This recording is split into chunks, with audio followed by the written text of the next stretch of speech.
자식이라는 건 나이가 몇 살이건 물가에 내놓은 어린아이 같은 모양입니다. 전화기 너머로 들려오는 아들 녀석의 목소리는 평소보다 한 뼘은 더 가라앉아 있었어요. 40이 넘어 회사에서는 부장 소리를 듣는 아들이지만 제 귀에는 영락없는 어린아이의 투정으로 들렸습니다. 엄마, 요즘 입맛이 통없네. 회사 일이 힘들어서 그런가. 뭘 먹어도 그냥 그렇고. 아이고, 우리 아들. 어쩌나? 뭐 맛있는 거라도 해서 보내줄까? 제 말에 아들은 잠시 머뭇거렸어요. 아마도 아내인 유진이의 눈치를 살피는 것이겠지요. 괜찮다고 바쁘실 텐데 뭘 그러냐고 사양할 줄 알았는데 녀석은 정말로 먹고 싶은 게 있었던 모양입니다. 예전에 엄마가 가을에 딱 한 번 해주시던 거 있잖아. 그 귀한 버섯으로 만든 거. 자연산 송이버섯 장조림. 그게 너무 먹고 싶다. 송이버섯 장조림. 그 말을 듣는 순간 제 머릿속에는 까까머리 중학생이던 선우가 부엌을 기웃거리던 모습이 그려졌습니다. 갓 지은 쌀밥 위에 검붉은 장조림 국물을 붓고 쫄깃한 버섯을 쭉 찢어 올려주면 세상 행복한 얼굴로 두 그릇을 뚝딱 비우던 내 자식. 그 귀한 것을 행여나 아들이 덜 먹을까 저는 쳐다만 봐도 배가 부르다며 거짓말을 하곤 했지요. 아들의 그 한마디가 제 가슴속 어딘가를 쿡 하고 찔러왔습니다. 입맛이 없을 정도면 얼마나 기력이 쇠한 걸까. 마음이 급해졌어요. 알았다. 이 엄마가 어떻게든 구해서 맛있게 해줄 테니 딱 기다리고 있어. 정말? 에이, 그냥 해본 소리야.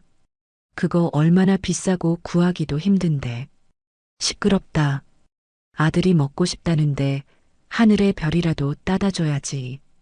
곧 연락하마. 전화를 끊고 나니 마음이 바빠졌습니다. 하지만 아들 말대로 지금 시장에 나간다고 해서 자연산 송이를 바로 구할 수 있는 것도 아니었어요. 양식도 안 되는 그 귀한 버섯은 돈이 있다고 아무 때나 살 수 있는 물건이 아니니까요. 며칠을 수소문하며 애를 태우고 있는데 생각지도 못한 곳에서 길이 열렸습니다. 예전에 제가 시장 한쪽 귀퉁이에서 국밥 장사를 시작할 무렵 돈이 없어 끼니를 굶던 총각 하나에게 몇 달간 공짜로 밥을 먹여보낸 적이 있었어요. 그 총각이 지금은 강원도에서 꽤 큰 규모로 약초와 버섯을 다루는 유통업 사장이 되어 있었습니다. 제 소식을 어떻게 들었는지 그가 먼저 연락을 해왔습니다.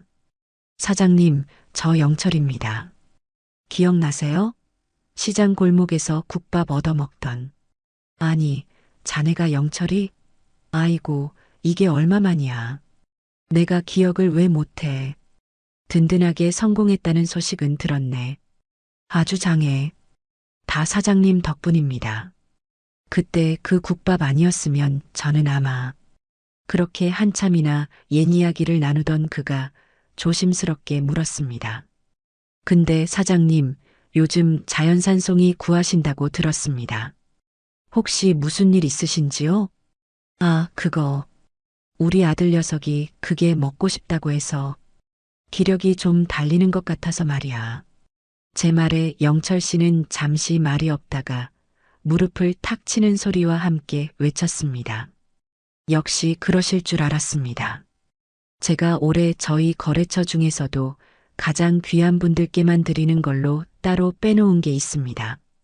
마침 어제 새벽에 들어온 물건이라 향이 아주 기가 막힙니다.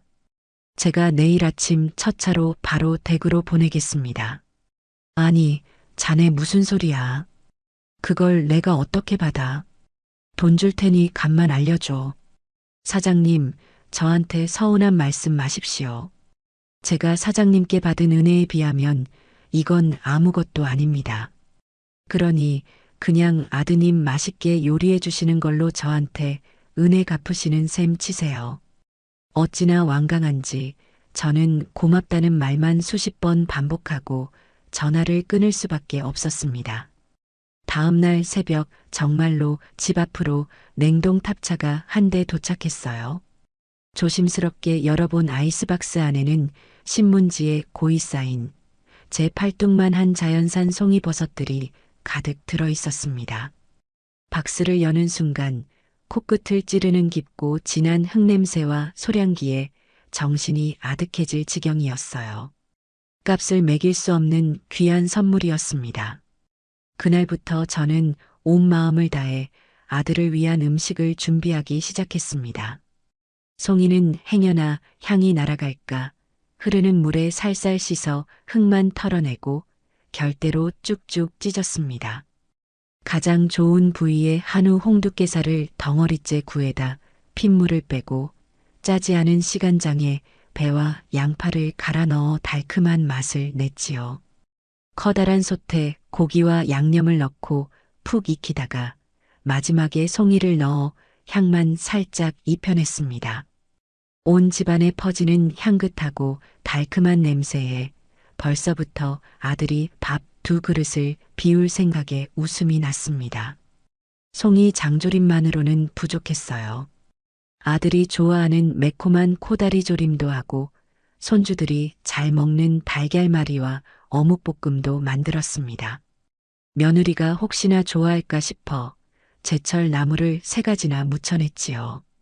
그렇게 반찬통을 채우고 또 채우다 보니 커다란 김치통으로 무려 5개가 꽉 찼습니다. 이걸 어떻게 다 들고 가나 잠시 걱정이 들었지만 마음만은 날아갈 듯 가벼웠습니다. 자식 먹일 생각에 힘든 줄 모르는 게 어미의 마음인가 봅니다. 동이 트자마자 저는 그 무거운 짐들을 바리바리 챙겨 들고 서울 남부터미널로 향하는 첫 차에 몸을 실었습니다. 버스에 앉아 차창 밖으로 스쳐 지나가는 풍경을 보는데 하나도 지루하지가 않았습니다.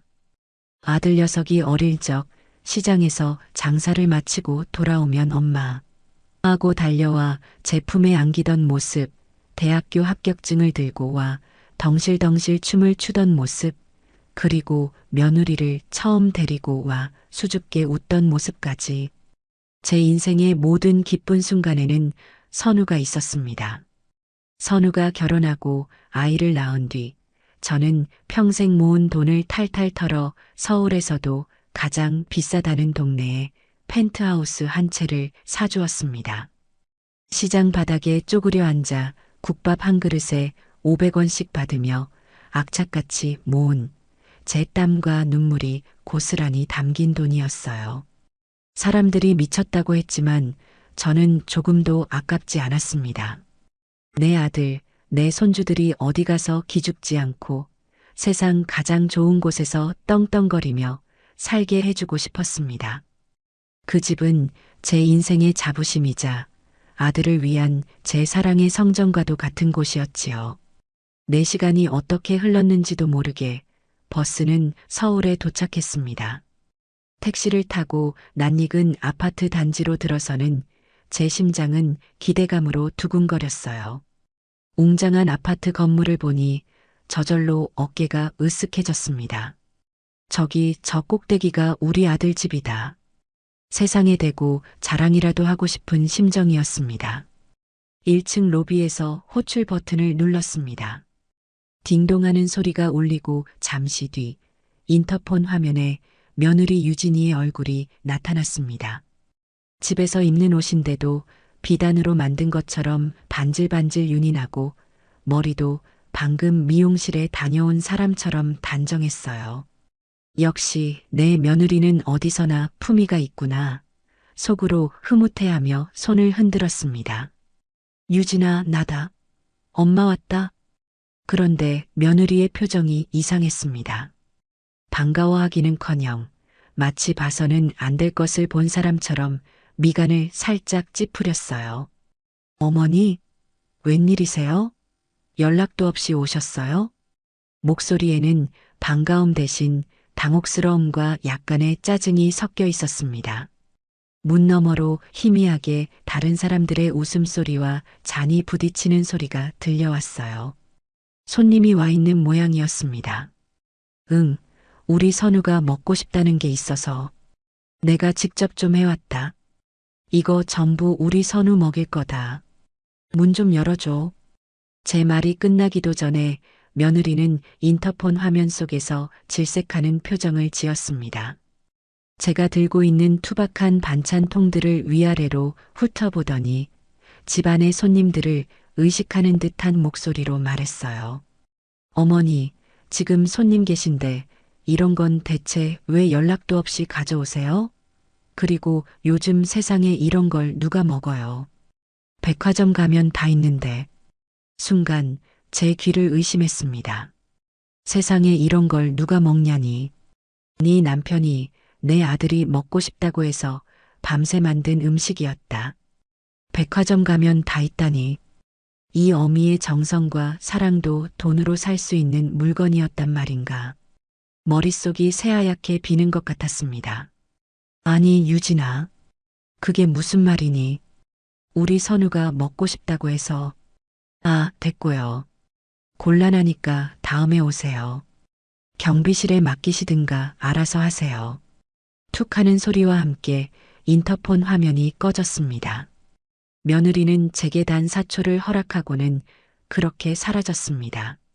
4시간을 달려온 내 정성은 4초 만에 모멸감으로 돌아왔어요.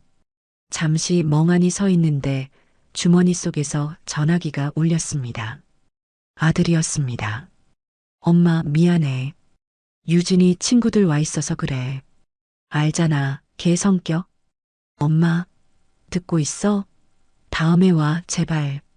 내가 잘못했어. 응? 아들의 목소리는 미안함보다는 귀찮음이 가득했습니다. 어서 이 상황을 끝내고 싶다는 조급함이 전화기 너머로 고스란히 전해졌어요. 제 상처보다 아내의 체면이, 어미의 정성보다 아내 친구들과의 브런치가 더 중요한 아들이었습니다. 저는 아무 대답도 하지 않았습니다. 할 말이 없었어요. 무슨 말을 할 수 있었을까요? 전화를 끊고 차갑고 단단한 로비의 유리벽에 비친 제 모습을 보았습니다. 온갖 음식물이 담긴 보따리를 곁에 둔 시골에서 갓상경한 촌스러운 늙은이, 며느리의 눈에 그리고 아들의 눈에 비쳤을 제 모습이겠지요. 문득 제 평생을 바쳐 이룬 저 펜트하우스가 저 높은 곳에서 나를 비웃고 있다는 생각이 들었습니다. 온몸의 피가 차갑게 식는 것 같았습니다. 더 이상 슬프지도 화가 나지도 않았습니다. 그저 모든 것이 명확해졌을 뿐입니다. 손에 들린 반찬통들은 이제 사랑의 증표가 아니라 제 어리석음의 증거처럼 느껴졌어요. 무게가 천근만근이었습니다.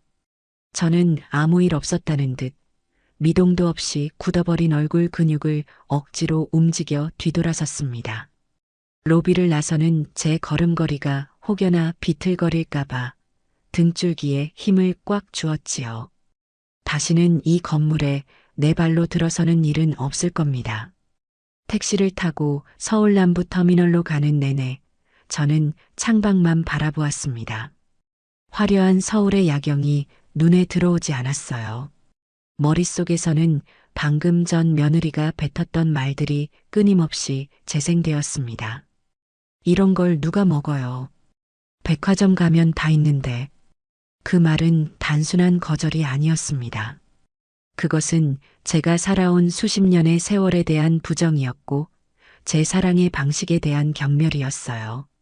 시장 바닥에서 닳고 다른 내 손, 국밥 국물을 우리느라 밤을 새웠던 내 시간, 아들 하나 잘 키워보겠다고 악착같이 버텨온 내 인생이 백화점 진열대에 번쩍이는 상품보다 못하다는 선고나 다름없었습니다. 터미널 대합실은 늦은 시간인데도 사람들로 북적였습니다. 저는 구석진 자리에 낡은 플라스틱 의자에 앉아 곁에 내려놓은 반찬통들을 물끄러미 바라보았어요. 뚜껑 위로 물방울이 송골송골 맺혀 있었습니다. 따뜻했던 음식들이 차갑게 식어가고 있었지요. 마치 제 마음처럼 말입니다. 더는 눈물이 나지 않았습니다. 눈물조차 사치라는 생각이 들었어요. 대신 가슴속 깊은 곳에서부터 차갑고 단단한 무언가가 천천히 차오르는 것이 느껴졌습니다. 그것은 슬픔이 아니었어요. 분노라고 하기에도 뭔가 달랐습니다.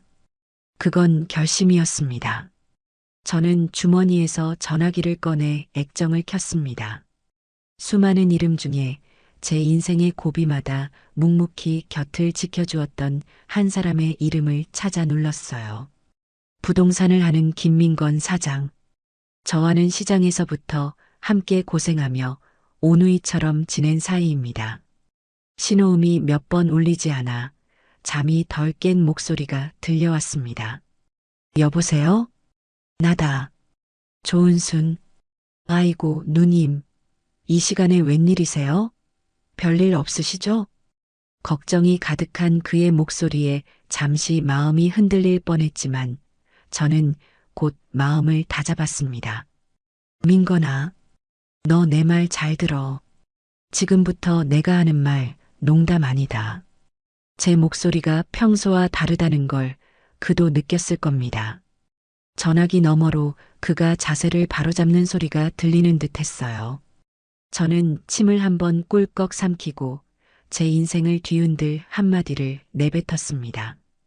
강남에 있는 내 펜트하우스? 그거 팔아줘. 네. 누님, 지금 뭐라고 하셨어요? 제가 잘못 들었나? 아니, 똑똑히 들었어. 내 이름으로 된 그 집, 당장 팔아달라고. 최대한 빨리. 시장에 내놓을 수 있는 가장 빠른 절차로 진행해줘.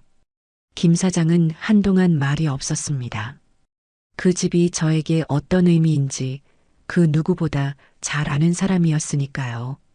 제가 그 집을 사기 위해 얼마나 오랜 세월을 맨발로 뛰어다녔는지, 계약서에 도장을 찍던 날 얼마나 아이처럼 펑펑 울었는지 모두 지켜본 사람이었습니다. 누님, 혹시 선우하고 무슨 일 있으셨어요? 부부싸움은 칼로 물베기라는데 어른이 좀 참으셔야. 그런 거 아니다. 이건 내 결정이야. 그러니 너는 그냥 내가 시키는 대로만 해. 값을 좀 덜 받더라도 상관없어. 무조건 빨리 처분하는 게 중요해. 할 수 있겠니? 제 목소리에는 한치의 망설임도 없었습니다. 김 사장은 제 결심이 얼마나 확고한지 깨달았는지 길게 한숨을 내쉬었습니다. 알겠습니다, 누님. 일단 내일 아침에 제가 서류부터 확인하고 바로 진행하겠습니다. 그런데 누님, 정말 후회 안 하시겠어요? 그 집, 누님 평생이 담긴 집이잖아요. 후회? 후회는 지금 이 순간에도 내 집 문을 걸어 잠그고 있는 내 아들놈이 하게 될 거다. 나는 내 인생을 되찾는 것뿐이야. 전화를 끊고 저는 자판기에서 뜨거운 커피를 한 잔 뽑아 들었습니다. 쓰고 뜨거운 액체가 목구멍을 타고 넘어가는 동안 제 눈앞으로는 수십 년의 세월이 스쳐 지나갔습니다. 남편 일찍 여의고 어린 아들 손을 잡고 시장 바닥에 처음 나섰던 날의 막막함. 뜨거운 국밥솥에 팔을 대어 흉터가 겹겹이 쌓여도 아들 먹일 생각에 아픈 줄도 몰랐던 밤들. 달아빠진 고무장갑을 몇 번이나 꿰맸으면서도 아들 등록금 봉투를 받아들었을 때의 벅찬 기쁨.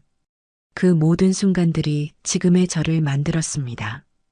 그리고 그 모든 노력의 결정체가 바로 저 펜트하우스였습니다. 그것은 단순한 재산이 아니었어요. 제 인생의 증거였습니다. 그런데 이제 와서 내 자식이, 내 며느리가 그 증거를 부끄러워하고 경멸했습니다. 그렇다면 더는 그들에게 그 증거를 누릴 자격을 줄 수 없다는 생각이 들었어요. 돌아오는 버스 안에서 저는 잠 한숨 자지 않았습니다. 차창에 비친 제 얼굴은 놀랄 만큼 평온했습니다. 눈물도 분노도 모두 사라진 얼굴. 모든 것을 체념한 사람의 얼굴이면서도 동시에 모든 것을 새로 시작하려는 사람의 얼굴이었습니다. 집에 도착하자마자 김 사장에게서 전화가 왔습니다. 벌써부터 서류 준비를 마쳤다고, 정말 이대로 진행할 거냐고 마지막으로 확인을 했습니다. 저는 창고 깊숙한 곳에 넣어두었던 집문서와 제 인감도장을 꺼내 상위에 올려놓았어요. 먼지를 닦아낸 서류에는 제 이름 석자가 선명하게 박혀 있었습니다. 응, 바로 진행해. 그리고 매수인이 나타나면 내가 직접 계약할 거야. 다음 날 오후 김 사장이 직접 저희 집으로 찾아왔습니다.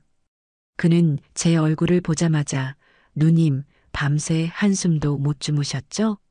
얼굴이 반쪽이 되셨네요 라며 안타까워했습니다. 아니다. 아주 편하게 잘 잤다. 이렇게 마음이 후련한 게 얼마만인지 모르겠다.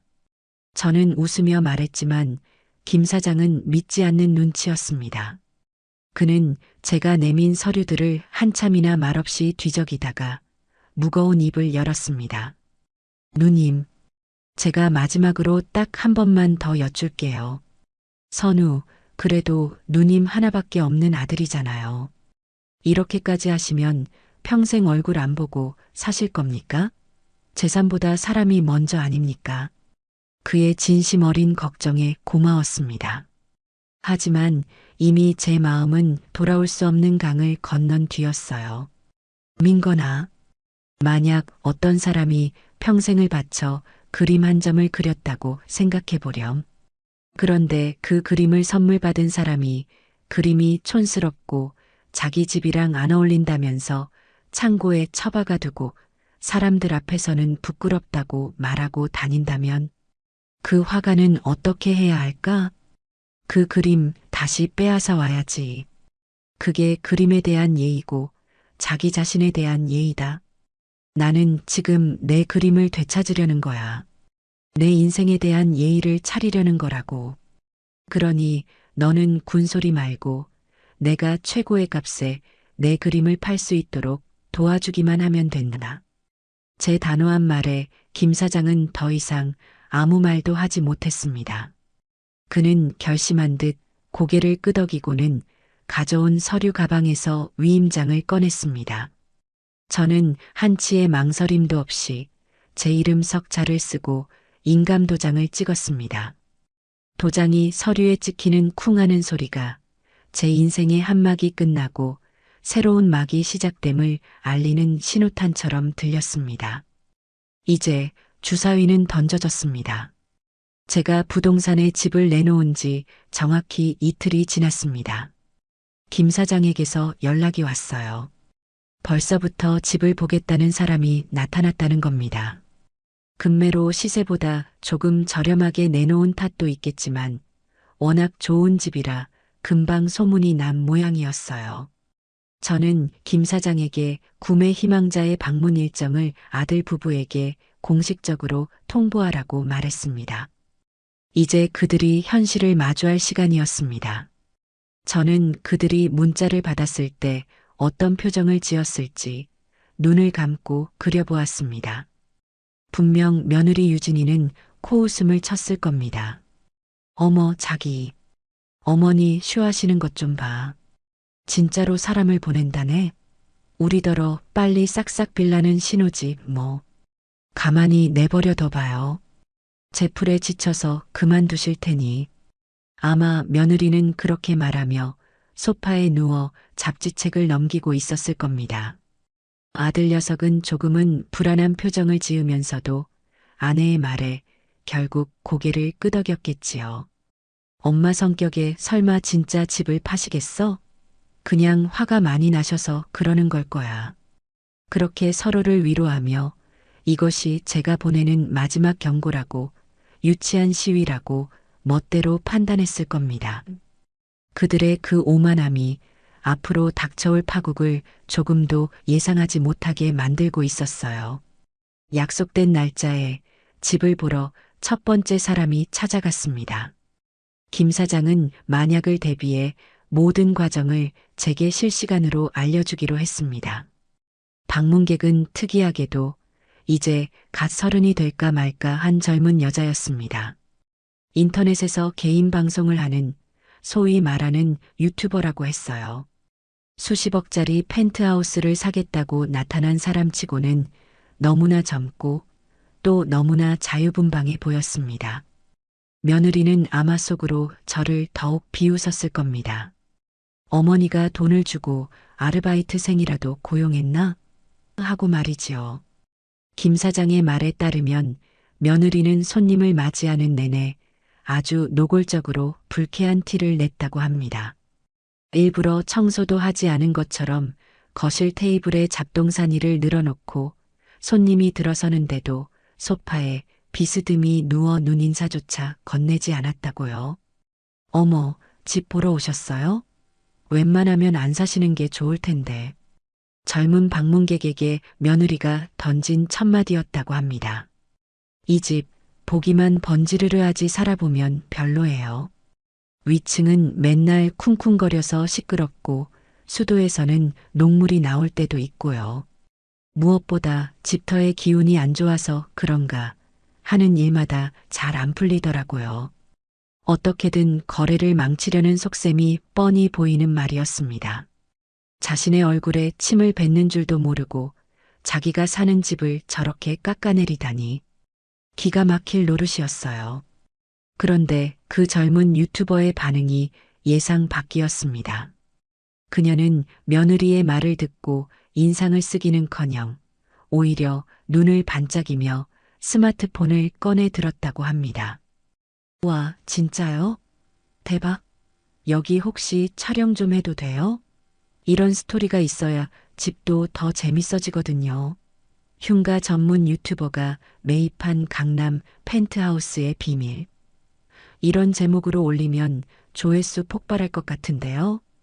유튜버는 며느리의 저주에 가까운 말을 콘텐츠로 받아들인 겁니다. 그녀는 신이 나서 집안 구석구석을 촬영하기 시작했습니다. 특히 며느리가 가장 촌스럽다고 무시했던 제가 직접 설계에 참여한 넓은 기역자 구조의 주방을 보더니 감탄을 금치 못했다고 해요. 세상에 주방이 무슨 방송 스튜디오만 하네요. 여기서 요리 방송하면 딱이겠다. 어머니, 아니 사모님, 저 이 집 너무 마음에 드는데요. 계약하고 싶어요. 며느리는 완전히 할 말을 잃고 멍한 표정으로 서 있기만 했다고 합니다. 자신의 얄팍한 수가 오히려 상대방의 구매 욕구를 자극하는 역효과를 낳은 셈이지요. 김 사장은 웃음을 참느라 무척이나 힘들었다고 제게 전했습니다. 그날 저녁 예상대로 아들에게서 전화가 왔습니다. 그의 목소리에는 이제 짜증이 가득 실려 있었습니다. 엄마, 대체 언제까지 이러실 거예요? 오늘 이상한 여자애까지 보냈다면서요. 장난이 너무 심하시잖아요. 유진이도 지금 기분 많이 안 좋아요. 며느리의 기분까지 걱정하는 아들의 목소리에 저는 실수했습니다. 제 기분은 단 한 번이라도 생각해 본 적이 있는지 묻고 싶었어요. 선우야, 엄마가 다시 한번 말하지만 이건 장난이 아니다. 아니, 장난이 아니면 뭔데요? 그럼 진짜로 이 집을 팔겠다는 말씀이세요? 저희더러 길바닥에 나앉으라고요? 너희가 사는 집이 누구의 집인지 단 한 번이라도 진지하게 생각해 본 적 있니? 그 집은 내 집이다. 내 평생이 담긴 내 집. 나는 내 집을 팔겠다는데 너한테 허락까지 받아야 하는 거니? 제 차가운 말에 아들은 잠시 할 말을 잃은 듯 했습니다. 엄마, 왜 이렇게까지 하세요? 저희가 뭘 그렇게 잘못했어요? 그날은 그냥 유진이가 손님들 때문에 정신이 없어서 실수한 거잖아요. 제가 대신 사과할게요. 그러니 제발 그만하세요. 실수. 아들은 그날의 일을 고작 실수라고 표현했습니다. 며느리의 체면을 위해 제 어미의 가슴에 대못을 박은 일이 그저 정신이 없어서 저지른 작은 실수일 뿐이라는 겁니다. 더는 대화를 이어나갈 가치를 느끼지 못했습니다. 네 잘못이 뭔지 아직도 모르는구나. 됐다. 더는 전화하지 마라. 다음에는 법원에서 보게 될 테니. 저는 그 말을 끝으로 전화를 끊었습니다. 거실 창가에 놓인 작은 화초에 물을 주었습니다. 며칠 전까지만 해도 축 늘어져 있던 녀석이 다시 파릇파릇하게 생기를 되찾고 있었어요. 제 마음도 저 화초 같다는 생각이 들었습니다. 아들 내외라는 그늘에 가려 시들어가고 있었는데 이제라도 햇볕을 향해 다시 고개를 들고 있었습니다. 그들은 아직도 깨닫지 못하고 있었습니다. 이것은 결코 장난이 아니라는 사실을 말입니다. 다음 날 아침 김 사장에게서 전화가 왔습니다. 어제 집을 보고 갔던 젊은 유튜버가 바로 계약을 진행하고 싶다는 의사를 밝혀왔다는 겁니다. 심지어 가격을 깎으려는 시도조차 없이 제가 내놓은 가격 그대로 매입하겠다고 했답니다. 보통은 몇백만 원이라도 깎아보려고 흥정을 하는 게 일반적인데 아주 이례적인 일이었습니다. 누님, 아무래도 그 유튜버 아가씨가 이 집에 얽힌 사연 자체를 마음에 들어 하는 것 같습니다. 자기가 이 집에 들어와서 좋은 기운으로 바꿔놓는 과정을 전부 방송으로 만들고 싶어 하더라고요. 그리고 주방이 넓어서 스튜디오로 쓰기에도 안성맞춤이라고 하고요. 어떡할까요? 바로 계약 진행할까요? 김 사장의 목소리는 살짝 상기되어 있었습니다. 이렇게 빨리 그리고 이렇게 좋은 조건의 거래가 성사되리라고는 그도 예상하지 못했던 겁니다. 저는 잠시 창밖을 바라보았습니다. 맑고 푸른 가을 하늘이 눈에 들어왔어요. 제 마음도 저 하늘처럼 한 점의 망설임도 없이 맑았습니다. 그래, 바로 진행해. 오늘 오후에라도 당장 만나서 도장 찍자고 해. 네, 오늘 바로요? 누님, 그래도 하루 정도는 더 생각해 보시는 게. 생각은 충분히 했다. 쇳불도 당김에 빼라고 했어. 그 아가씨 마음 바뀌기 전에 오늘 바로 끝내자. 김 사장은 제 확고한 의지에 더는 반대하지 못하고 약속을 잡겠다고 했습니다. 오후 2시 부동산 사무실에서 만나기로 약속이 잡혔습니다. 저는 옷장에서 가장 좋은 옷을 꺼내 입었습니다. 아들에게 펜트하우스를 사주던 날 계약을 마치고 함께 백화점에 가서 아들이 직접 골라준 옷이었어요. 이 옷을 입고 그 집의 인연을 시작했으니 끝맺음도 이 옷과 함께하는 것이 맞다는 생각이 들었습니다. 약속 장소에 나가니 김 사장과 그 젊은 유튜버가 저를 기다리고 있었습니다. 보라라고 자신을 소개한 아가씨는 화면에서보다 훨씬 더 생기 넘치고 예의 바른 사람이었어요. 저를 보자마자 90도로 허리를 숙여 인사를 했습니다. 어머님, 직접 뵙게 되어 영광입니다. 말씀 많이 들었습니다. 내 소문을 들을 게 뭐 있다고. 아무튼 집을 마음에 들어 한다니 다행이네요. 마음에 드는 정도가 아니에요. 저는 보자마자 제 집이라는 확신이 들었어요. 제가 꼭 이 집을 사서 아주 행복하고 좋은 기운이 넘치는 곳으로 만들 거예요. 지켜봐 주세요. 보라 아가씨는 계약서에 서명을 하는 내내 싱글벙글 웃었습니다. 그 밝은 에너지가 제게도 전해지는 듯 했어요. 저는 김 사장이 건네주는 매매 계약서를 천천히 읽어내려갔습니다. 매도인 조은순, 매수인 윤보라. 제 이름 옆에 이제는 생판 남이 된 사람의 이름이 적혀 있었습니다. 그 순간 만감이 교차했습니다. 시원섭섭하다는 말이 이럴 때 쓰는 걸까요? 제 인생의 일부를 잘라내는 것 같은 아픔과 동시에 썩은 살을 도려내는 듯한 후련함이 밀려왔습니다. 저는 펜을 들어 제 이름 석자 옆에 또박또박 서명을 했습니다. 그리고 가방에서 인감 도장을 꺼내 마지막으로 힘주어 찍었습니다. 쿵! 묵직한 도장이 서류에 찍히는 소리가 사무실 전체에 울려 퍼졌습니다. 그것으로 모든 것은 끝이 났습니다. 그 집은 이제 더 이상 제 집이 아니었습니다. 계약금을 제 통장으로 이체한 보라 아가씨는 잔금도 최대한 빨리 치르겠다고 약속했습니다. 저는 모든 것을 김 사장에게 위임하고 사무실을 나섰습니다. 밖으로 나오자 눈부신 햇살이 제 얼굴 위로 쏟아졌습니다. 길고 길었던 터널의 끝에 다다른 기분이었습니다. 그날 저녁 저는 혼자서 조촐한 저녁상을 차렸습니다. 아들에게 가져다 주려다 차갑게 식어버렸던 그 반찬들이 아니었습니다. 저 자신을 위해 새로 지은 따뜻한 밥과 뜨끈한 된장찌개를 끓였어요. 막 밥을 한술 뜨려는데 전화기가 미친 듯이 울리기 시작했습니다.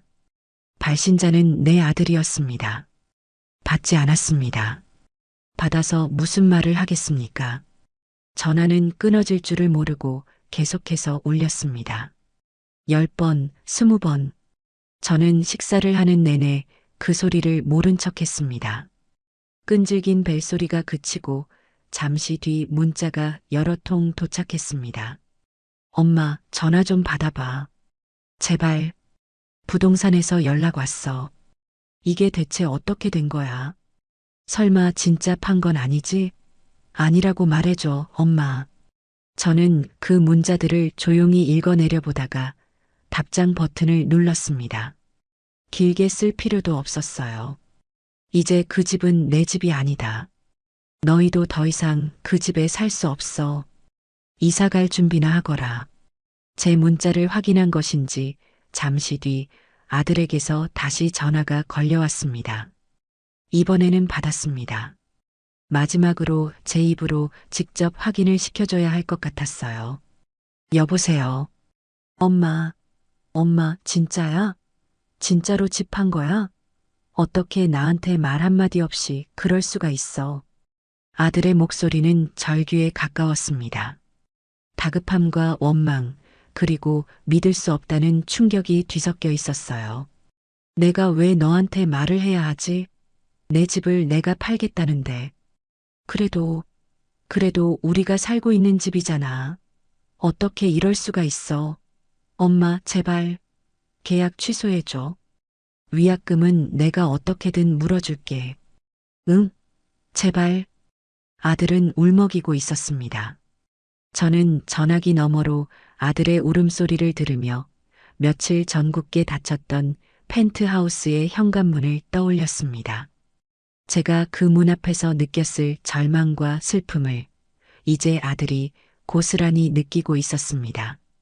선우야, 사초였다. 뭐라고 엄마? 너희가 나를 내치는데 걸린 시간 말이다.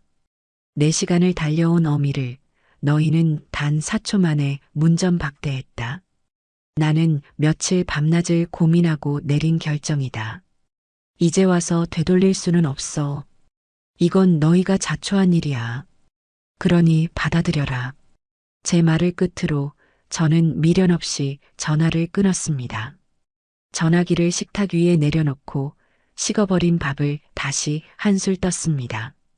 이상하게도 눈물이 나지 않았습니다. 오히려 평생을 짓누르던 무거운 짐을 내려놓은 것처럼 마음이 가벼웠습니다. 제 통장에 찍힌 수십억의 돈 때문이 아니었습니다. 드디어 제 인생의 주인이 된 것 같은 기분, 더는 자식의 눈치를 보며 제 마음을 속이지 않아도 된다는 해방감 때문이었을 겁니다. 이제부터는 오롯이 나 조은순의 인생을 살아가면 되는 것입니다. 그 생각에 밥이 달게 느껴졌습니다. 잔금까지 모두 치러지고 펜트하우스의 소유권이 완전히 넘어갔다는 연락을 김 사장에게서 받았습니다. 이제 법적으로도 실질적으로도 그 집은 더 이상 나와 아무런 관련이 없는 공간이 되었습니다. 아들 부부가 집을 비우기로 약속한 날, 저는 일부러 제 집의 창문을 모두 열고 대청소를 했습니다. 묵은 먼지를 털어내며 제 마음속에 남은 마지막 미련 한 점까지 모두 털어내고 싶었습니다. 그들이 어떻게 짐을 싸서 나갔는지 저는 직접 보지 않았습니다. 보고 싶지도 않았어요. 하지만 며칠 뒤 김 사장이 답답한 마음에 저를 찾아와 그날의 풍경을 전해주었습니다. 누님, 제가 이삿짐 센터 사람들도 아니고 남의 이사하는 집에 가본 건 처음입니다. 그런데 도저히 걱정이 돼서 안 가볼 수가 있어야지요. 그런데 말입니다. 정말 가관도 아니었습니다. 김 사장은 혀를 끌끌 차며 고개를 저었습니다. 그의 말에 따르면 그날 펜트하우스 앞에는 이삿짐 트럭이 2대나 와 있었다고 합니다. 그런데도 짐이 다 실리지 않았다고 해요. 며느리인 유진이가 사들인 명품 가방과 옷, 구두, 그리고 이름도 모를 비싼 그릇과 장식품들이 끝도 없이 나왔다고 합니다. 이삿짐 센터 직원들은 이거 다 어디로 가져가면 됩니까? 하고 묻는데 며느리는 어떻게든 다 넣어봐요. 하나라도 흠집 나면 책임질 줄 알아요. 라며 악만 쓰고 있었다고 합니다. 아들 녀석은 망연자실한 표정으로 한쪽 구석에 서서 담배만 뻐끔뻐끔 피우고 있었다고 하고요. 결국 트럭에 다 싣지 못한 짐들은 중고 명품업자들이 와서 헐값에 실어갔다고 합니다. 며느리는 제 물건에 손대지 말라며 울고불고 난리를 쳤지만 당장 이사 들어갈 집에는 그 짐들을 놓을 공간조차 없었으니 어쩔 도리가 없었겠지요. 그렇게 짐을 빼고 나서 집안을 한번 둘러보는데 누님, 제가 다 속이 상하더라고요. 누님이 그토록 애지중지하며 고른 벽지며 바닥이며 여기저기 긁히고 상처난 곳이 한두 군데가 아니었습니다. 꼭 그 사람들 마음 상태 같아서 씁쓸했습니다. 김 사장의 말을 들으며 저는 아무 표정도 짓지 않았습니다. 그저 묵묵히 그가 따라주는 차를 마실 뿐이었어요. 마음이 아프지 않았다면 거짓말이겠지요. 하지만 그보다는 이제라도 제자리를 찾게 되었구나 하는 안도감이 더 컸습니다. 분수에 맞지 않는 옷은 결국 몸을 불편하게 만들고 어딘가를 해지게 만드는 법이니까요. 그들이 새로 이사간 곳은 예전에 살던 동네의 낡은 빌라 3층이었습니다. 엘리베이터도 없는 낡은 건물이었지요. 펜트하우스의 절반도 되지 않는 방 2개짜리 비좁은 공간이었습니다. 김 사장이 일부러 그 동네를 한 바퀴 돌아보고 왔다고 했습니다. 혹시라도 제가 마음 약해져서 다시 돌아갈까봐 현실을 똑똑히 알려주려는 그 나름의 배려였을 겁니다. 창문으로 안을 들여다볼 수는 없었지만 밖으로 새어나오는 소리만 들어도 알겠더라고요. 2사람이 아주 크게 싸우고 있었습니다. 아마 짐 정리할 공간도 없고 모든 게 마음에 안 들었겠지요. 저는 눈을 감고 그들의 새로운 보금자리를 그려보았습니다. 현관문을 열면 바로 거실이 보이고 주방은 3사람이 서면 꽉 찰 만큼 비좁을 겁니다. 해가 잘 들지 않아 낮에도 불을 켜야 하고 윗집 아이들이 뛰어다니는 소리, 옆집 부부가 싸우는 소리가 벽을 타고 고스란히 넘어오겠지요. 전망 좋은 통유리창 너머로 서울의 야경을 내려다보며 와인을 마시던 며느리는 이제 설거지를 하다가도 맞은편 빌라의 너저분한 베란다를 봐야 할 겁니다.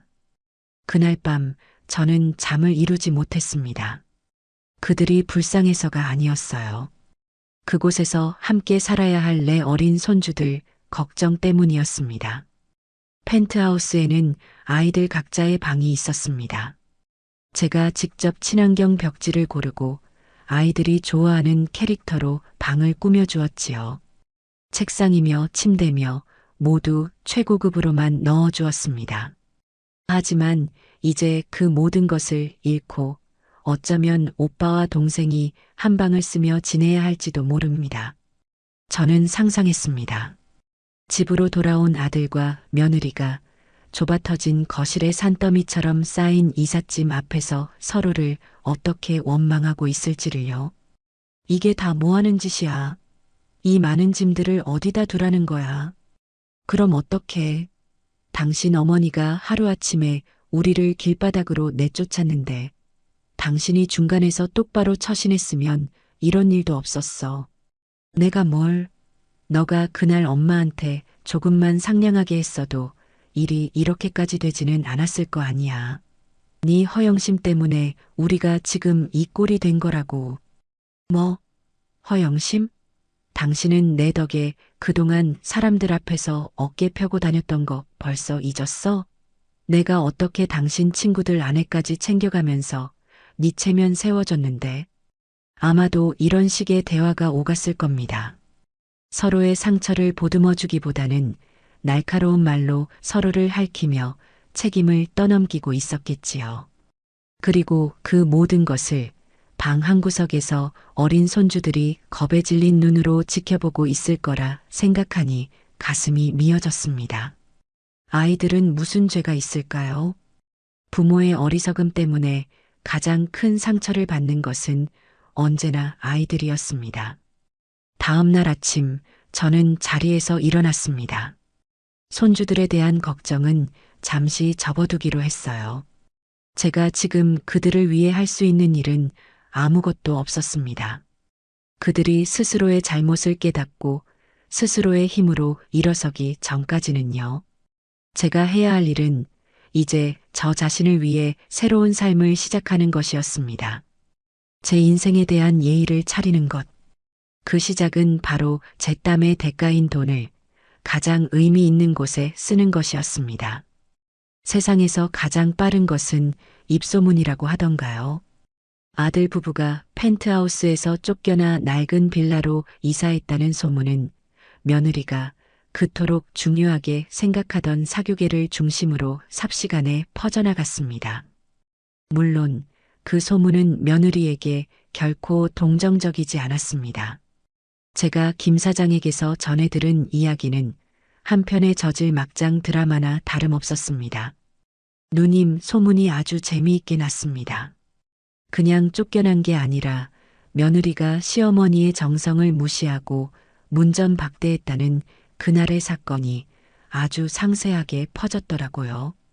아마 그 자리에 있던 며느리 친구 중 누군가가 말을 옮긴 모양입니다. 며느리와 함께 브런치를 즐기던 그 친구들이 뒤에서는 가장 신나게 며느리의 험담을 하고 다닌다는 이야기였습니다. 그들은 카페에 모여 앉아 마치 자기가 그 현장에 있었던 것처럼 과장하고 살을 붙여가며 며느리를 조롱거리로 만들고 있었습니다. 유진이 걔 원래부터 분수에 안 맞게 너무 나대는 것 같지 않았어? 시어머니가 사준 집에 살면서 자기가 뭐라도 되는 것처럼 행동하더니 꼴 좋다 정말. 그러게 말이야. 그날 시어머니가 가져오셨다는 그 송이버섯 장조림. 그거 진짜 귀한 거라는데. 그걸 촌스럽다고 무시했다니 머리가 어떻게 된 거 아니야? 이제 걔도 우리 모임에 못 나오겠네. 낡은 빌라 사는 애랑 우리가 어떻게 어울려. 격이 안 맞잖아. 며느리가 그토록 지키고 싶어 했던 품위와 격은 그녀의 가장 가까운 친구들에 의해 처참하게 짓밟히고 있었습니다. 그녀가 공들여 쌓아 올린 사교계의 여왕이라는 허상은 모래성처럼 허무하게 무너져 내렸습니다. 그 소식을 전해 듣는 제 마음이 편치만은 않았습니다. 며느리가 밉기는 했지만 저렇게까지 비참해지는 걸 바란 것은 아니었어요. 하지만 이 또한 그녀가 스스로 만든 결과물이니 온전히 감당해야 할 몫이었습니다. 문제는 아들이었습니다. 며느리뿐만 아니라 아들 녀석의 회사 생활도 엉망이 되어가고 있다는 소식이 들려왔습니다. 대기업이라는 곳이 의외로 소문이 빠른 곳입니다. 능력 있는 부장으로 알려졌던 아들은 하루아침에 어머니 돈으로 호의호식하다가 인성 문제로 쫓겨난 아들이 되어 있었습니다. 선우, 요즘 회사에서 완전히 투명 인간 취급받는답니다. 다들 앞에서 말은 안 해도 뒤에서 수군거리는 게 눈에 보이니까요. 이번에 승진 명단 발표가 있었는데 당연히 될 줄 알았던 선우 이름만 쏙 빠졌다고 합니다. 스트레스가 이만저만이 아닌지 얼굴이 아주 까맣게 죽어 있다고 하더라고요. 김 사장의 지인 중에 아들과 같은 회사에 다니는 사람이 있어 아들의 근황을 어렵지 않게 들을 수 있었습니다. 저는 그 말을 듣고 가슴 한쪽이 아려왔습니다. 제가 바란 것은 아들이 정신을 차리고 가장으로서 바로 서는 것이었지, 이렇게 사회적으로 매장당하는 것이 아니었습니다. 하지만 한편으로는 이런 생각도 들었어요. 저 녀석은 한 번도 자기 힘으로 서본 적이 없구나. 제 돈으로 사준 집, 제 이름값으로 얻은 신뢰. 그 모든 것이 사라지자 녀석은 아무것도 아닌 존재가 되어버린 겁니다. 이번 기회에 뼈저리게 깨달아야 했습니다. 진짜 자기 것은 자기 발으로 일어서서 땀 흘려 얻은 것뿐이라는 사실을 말입니다. 그렇게 외부의 평판이 무너지자 예상대로 두 사람의 관계는 최악으로 치달았습니다. 이제는 단순히 말로 싸우는 수준을 넘어선 모양이었습니다. 어느 날 밤 저는 경찰서에서 전화를 한 통 받았습니다. 아들 부부가 사는 빌라에서 가정불화로 신고가 들어왔다는 겁니다. 조은순 씨 되십니까? 아드님 김선우 씨와 며느님 최유진 씨 보호자 맞으시죠? 두 분이 다툼이 좀 심하셔서 지금 두 분 다 파출소에 와 계십니다. 오셔서 신원 보증 좀 서주셔야겠습니다. 저는 심장이 덜컥 내려앉는 것 같았습니다. 올 것이 왔구나 싶었어요. 한밤중에 택시를 잡아 타고 파출소로 달려갔습니다. 파출소 안의 풍경은 처참했습니다. 아들은 술에 취해 횡설수설하고 있었고 며느리는 머리가 헝클어진 채 얼굴 한쪽에 붉은 손자국을 달고 있었습니다. 서로를 잡아먹을 듯이 노려보는 두 사람의 눈에는 한때 사랑했던 감정은 온데간데 없고 지독한 증오와 원망만이 가득했습니다. 너 때문이야. 너만 아니었으면 내가 이런 수모를 당하지 않아도 됐어. 뭐, 이 인간이 정말 술 마시고 나한테 손찌검까지 해? 너야말로 가장 노릇도 제대로 못하면서 어디서 큰 소리야. 경찰관들 앞에서까지 서로에게 고함을 지르는 모습에 저는 차마 고개를 들 수가 없었습니다. 조용히 다가가 며느리의 앞을 막아서며 말했습니다. 그만해라. 두 사람 다. 이 밤중에 동네 사람들 잠 못 자게 이게 무슨 추태냐. 제 목소리를 들은 두 사람은 순간 얼어붙었습니다. 저를 보자 며느리는 갑자기 서러움이 북받쳤는지 그 자리에 주저앉아 엉엉 울기 시작했습니다. 아들은 고개를 푹 숙인 채 아무 말도 하지 못했어요. 저는 경찰관에게 머리를 숙여 사과하고 겨우 두 사람을 데리고 나올 수 있었습니다. 집으로 돌아오는 차 안에서 세 사람 모두 아무 말도 하지 않았습니다. 그 침묵이 천근만근의 무게로 저를 짓눌렀습니다. 뿌린 대로 거둔다는 옛말이 어찌 이리도 아프게 와닿는지 모르겠습니다. 저는 그들이 뿌린 씨앗의 결과를 그저 묵묵히 함께 거두어주고 있었습니다. 아들 내외가 파출소까지 다녀온 그날 이후 저는 며칠 밤낮을 고민에 빠졌습니다. 통장에 찍힌 수십억의 돈은 제게 아무런 기쁨도 위안도 되지 못했어요. 오히려 그 돈이 제 아들을 망치고 한 가정을 파괴한 것 같다는 죄책감마저 들었습니다. 돈은 죄가 없다고 하지만 그 돈을 어떻게 쓰느냐에 따라 독이 될 수도 약이 될 수도 있다는 사실을 뼈저리게 깨달았습니다. 저는 이 돈을 그냥 쥐고 있어서는 안 된다고 생각했습니다. 이 돈이 나온 곳보다 더 의미 있는 곳으로 흘려보내야만 저도 그리고 제 자식들도 이 지독한 굴레에서 벗어날 수 있을 것 같았습니다. 저는 무엇을 해야 할지 찾기 위해 무작정 밖으로 나섰습니다. 그리고 제 발걸음은 어느새 제가 처음 장사를 시작했던 낡고 허름한 옛 시장으로 향하고 있었습니다. 수십 년이 지났지만 시장의 풍경은 크게 변하지 않았습니다. 하지만 그곳을 지키는 사람들은 많이 변해 있었어요.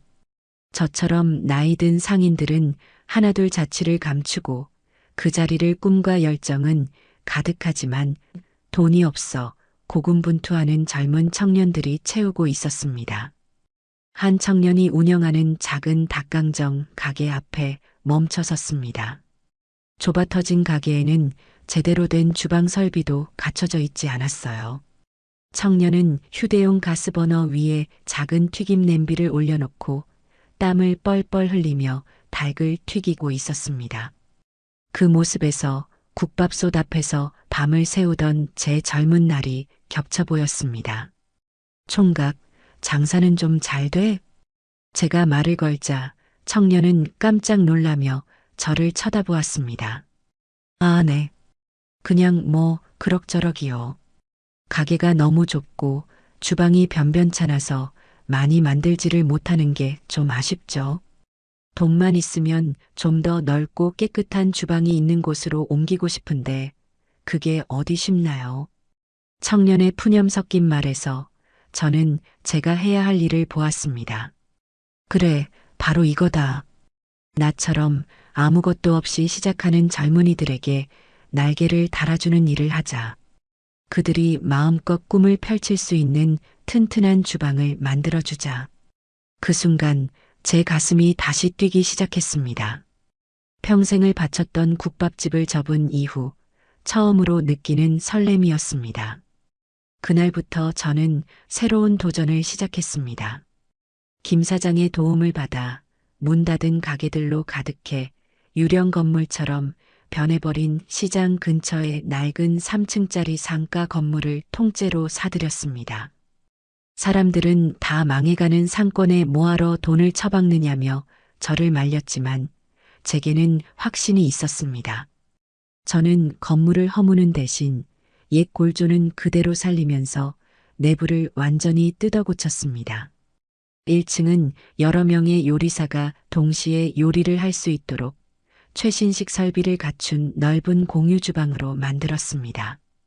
보증금이나 권리금 없이 저렴한 월 이용료만 내면 누구든 자신만의 가게를 열 수 있는 공간이었지요.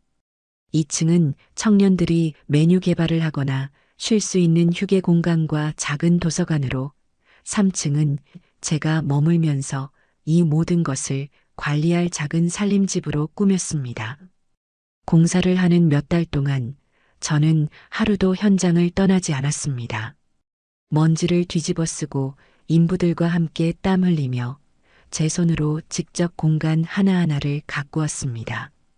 아들에게 사주었던 펜트하우스를 꾸밀 때와는 전혀 다른 종류의 기쁨이었습니다. 그때는 과시와 자랑을 위한 마음이었다면 지금은 쓰임과 나눔을 위한 마음이었어요. 드디어 은순의 부엌이라는 간판이 걸리고 공유 주방이 문을 열었습니다. 처음에는 반신반의하던 청년들이 소문을 듣고 하나둘 모여들기 시작했습니다. 닭강정 가게 총각도 가장 먼저 입주 신청을 했지요.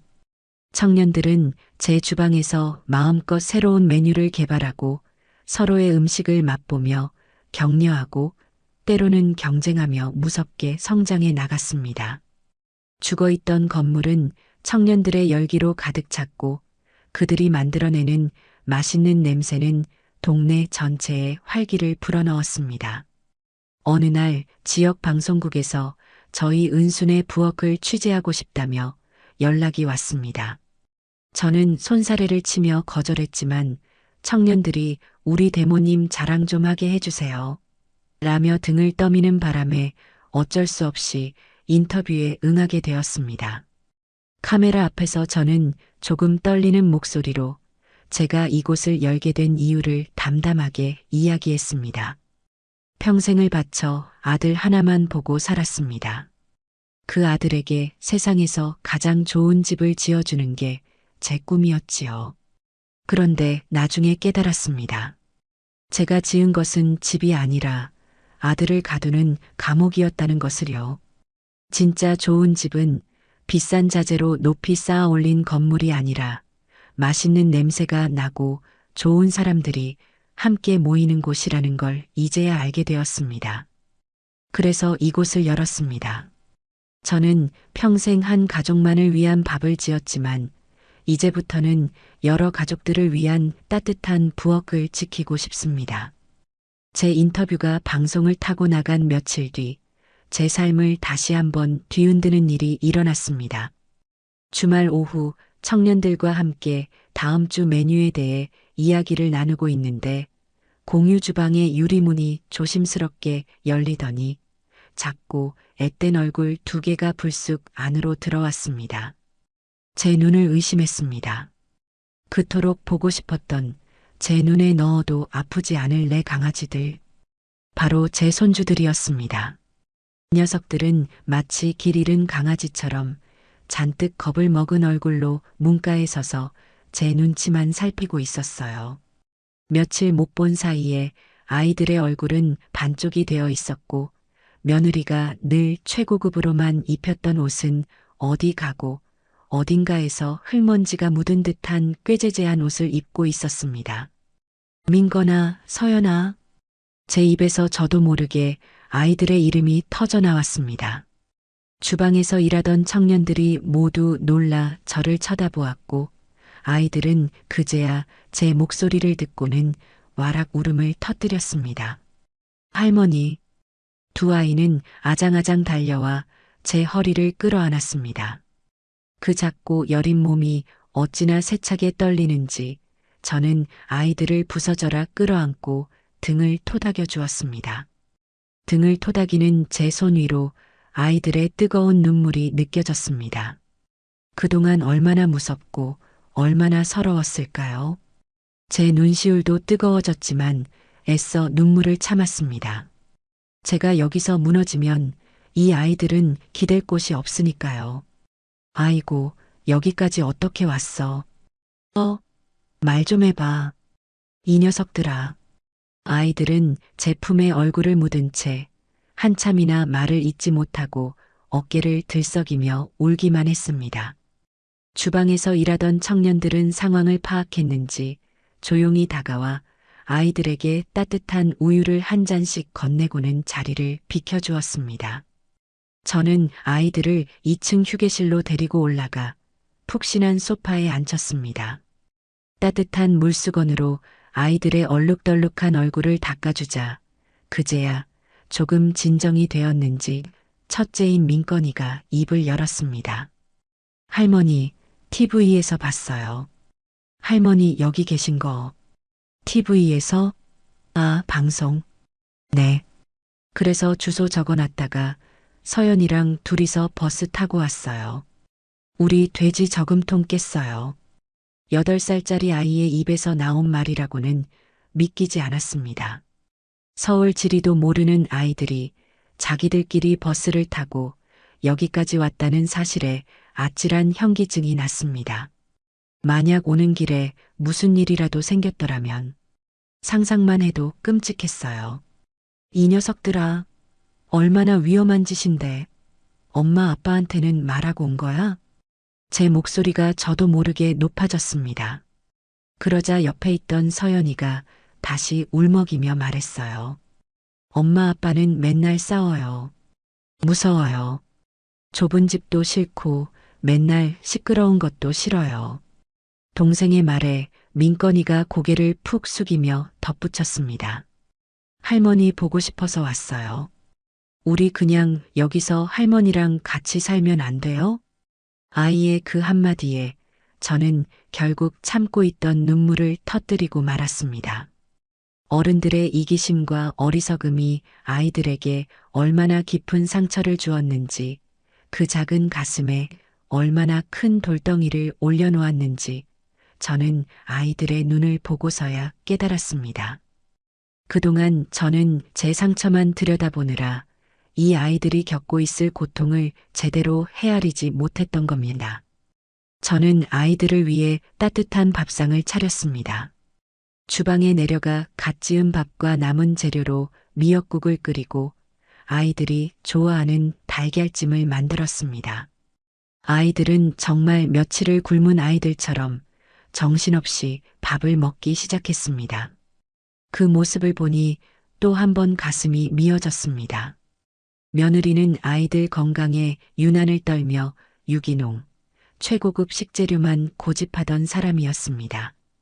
그런데 이제는 아이들 밥 한 끼 제대로 챙겨줄 경황조차 없는 모양이었습니다. 천천히 먹어, 이놈들아. 체하겠다. 여기 고기도 좀 먹고. 저는 아이들 밥 위에 장조림을 찢어 올려주었습니다.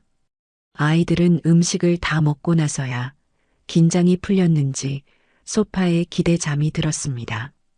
잠든 아이들의 얼굴을 가만히 내려다보았습니다. 제 아들 선우의 어릴 적 얼굴이 그곳에 있었습니다. 좋은 것만 보여주고 좋은 것만 먹이고 좋은 길로만 가게 해주고 싶었던 내 아들. 그런데 그 과한 사랑이 결국 제 아들과 손주들까지 모두 상처 입히는 결과를 낳고 말았습니다. 한참을 그렇게 아이들의 잠든 모습을 지켜보고 있는데 주머니 속 전화기가 요란하게 울렸습니다. 아들이었습니다. 저는 잠든 아이들이 깰까봐 조용히 밖으로 나가 전화를 받았습니다. 여보세요. 엄마, 혹시 민건이랑 서연이 못 봤어? 애들이 없어졌어. 유치원에도 안 오고 학원에도 안 갔대. 나 지금 경찰에 신고했어. 엄마, 제발. 애들 못 봤냐고. 전화기 너머로 들려오는 아들의 목소리는 공포와 절망으로 완전히 갈라져 있었습니다. 그제야 아이들이 없어졌다는 사실을 알게 된 모양이었습니다. 저는 잠시 말이 없었습니다. 제 대답을 기다리는 아들의 거친 숨소리가 귓가에 생생하게 들려왔습니다. 걱정 마라. 애들 여기 나한테 와 있으니. 뭐? 엄마한테? 거기가 어디야? 애들이 거길 어떻게 가? 엄마가 데리고 간 거지? 맞지? 아들은 안도감보다 저에 대한 의심과 원망을 먼저 드러냈습니다. 그 순간 저는 제 아들이 정말로 구제불능일지도 모른다는 생각을 했습니다. 너는 아직도 내가 그런 유치한 짓이나 할 사람으로 보이니? 애들이 너희한테서 도망쳐 온 거다. 자기들 발로 버스를 타고 이 먼 곳까지. 이제 알겠니? 너희가 아이들에게 어떤 부모였는지. 제 차가운 말에 아들은 아무 대답도 하지 못했습니다. 전화기 너머로 며느리의 날카로운 울음소리가 희미하게 들려왔습니다. 잠시 뒤 아들이 떨리는 목소리로 물었습니다. 엄마, 거기가 어디야? 주소 좀 알려줘. 우리가 지금 당장 갈게. 저는 은순의 부엌 주소를 문자로 찍어 주었습니다. 그리고 잠든 아이들의 곁으로 돌아와 한참이나 그 작은 얼굴들을 쓸어 만져 주었습니다. 곧 폭풍이 몰려올 것을 예감하면서도 저는 이상하게 조금도 두렵지 않았습니다. 오히려 이 아이들을 위해서라도 제가 더 단단해져야 한다고 다짐했습니다. 이 짧은 평화가 끝나면 저는 이 아이들의 할머니로서 그리고 한 가정을 망친 어리석은 부모의 어미로서 제게 주어진 운명과 정면으로 마주해야 할 것입니다. 1시간쯤 지났을까요? 공유 주방의 유리문이 거칠게 열리며 넋이 나간 얼굴의 아들 부부가 안으로 뛰어들어왔습니다. 두 사람의 모습은 엉망이었습니다. 아들은 와이셔츠가 반쯤 풀어 헤쳐져 있었고 며느리는 화장기가 전혀 없는 얼굴에 머리가 산발이었습니다. 두 사람은 허겁지겁 가게 안을 둘러보다가 2층에서 내려오는 저와 제 뒤에 숨어 있는 아이들을 발견하고는 그 자리에 우뚝 멈춰 섰습니다. 민건아, 서연아, 며느리가 아이들을 향해 달려오려 했습니다. 하지만 아이들은 제 등 뒤로 더욱 바짝 숨어버렸고 며느리는 상처받은 얼굴로 그 자리에 멈칫했습니다. 그 순간 가게 안의 모든 소음이 멎었습니다. 요리를 하던 청년들도 음식을 나르던 직원들도 모두 하던 일을 멈추고 이 기묘한 대치 상황을 지켜보고 있었어요. 어머니, 대체 이게 무슨 경우입니까? 애들을 데려오셨으면 저희한테 연락을 먼저 하셨어야죠. 저희가 얼마나 놀랐는지 아세요? 며느리는 적반하장으로 저를 몰아세우기 시작했습니다. 아이들이 자신에게 오지 않자 그 화살을 제게 돌린 겁니다. 내가 데려온 게 아니라고 했을 텐데. 그리고 너희가 애들한테 조금만 더 신경을 썼더라면 반나절이 지나도록 애들이 없어진 줄도 몰랐을까? 제 반문에 며느리는 얼굴이 벌개졌지만 지지 않고 소리쳤습니다. 어머니가 저희를 이 꼴로 만드셨잖아요. 어머니가 우리 집만 뺏어가지 않았어도 애들이 이런 위험한 짓을 하지도 않았을 거예요. 다 어머니 탓이라고요. 며느리의 고함 소리에 서연이가 겁을 먹고 울음을 터뜨렸습니다. 저는 우는 아이를 달래며 며느리를 차갑게 노려보았습니다. 아직도 남 탓만 하는구나. 너희가 그 좋은 집에서 아이들을 어떻게 키웠기에 애들이 그 집을 지옥처럼 여기고 도망을 쳤는지 스스로를 돌아볼 생각은 조금도 없는 게냐? 뭐라고요? 지옥이라뇨?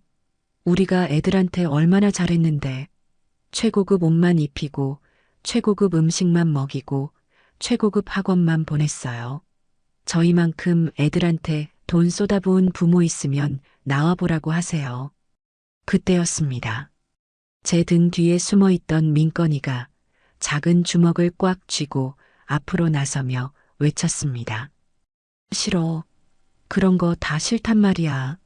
비싼 옷도 싫고 맛없는 유기농 밥도 싫어. 나는 그냥 엄마 아빠가 안 싸웠으면 좋겠어. 왜 매일 싸워? 왜 할머니한테 나쁘게 말해?